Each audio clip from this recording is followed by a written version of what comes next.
నాగార్జున సాగర్ దగ్గర నిర్మిస్తున్న Sunkishala pump house లో భారీ ప్రమాదం జరిగింది. సొరంగంలోని నీరు రాకుండా నిర్మించిన రిటైనింగ్ వాల్ కుప్పకూలింది. ప్రమాద సమయంలో కార్మికులు ఎవరూ లేకపోవడంతో పెను ప్రమాదం తప్పింది. హైదరాబాద్ తాగునీటి అవసరాలు తీర్చడం కోసం నాగార్జున సాగర్ డెడ్ స్టోరేజ్ నుంచి కృష్ణా జలాలను తరలించేందుకు నల్గొండ జిల్లా పెద్దవూర మండలం సమీపంలో సుంకిశాల పంప్ హౌస్ నిర్మాణం చేపట్టారు. ఇందులో సొరంగంలోకి సాగర్ జలాలు రాకుండా రక్షణ కోసం రిటైనింగ్ వాల్ నిర్మించారు. टूट गया टूट गया गिर गया टूट गया टूट गया गिर रहा है पूरा बिल्कुल।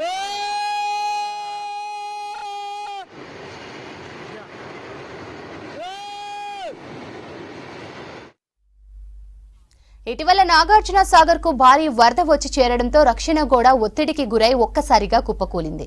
దీనికి సంబంధించిన వీడియోలు ప్రస్తుతం సోషల్ మీడియాలో చక్కర్లు కొడుతున్నాయి. పంప్ హౌస్ నిర్మాణంలో షిఫ్ట్ కు 100 మందికి పైగా 3 షిఫ్ట్లలో కార్మికులు పనిచేస్తుంటారు. ఘటన జరిగిన సమయంలో కూలీలు షిఫ్ట్ మారడానికి వెళ్లడంతో ఘోర ప్రమాదం తప్పింది. నిర్మాణ సంస్థ అవగాహన లోపం వల్లే ఈ ప్రమాదం జరిగి ఉంటుందని పలు ఆరోపణలు వస్తున్నాయి.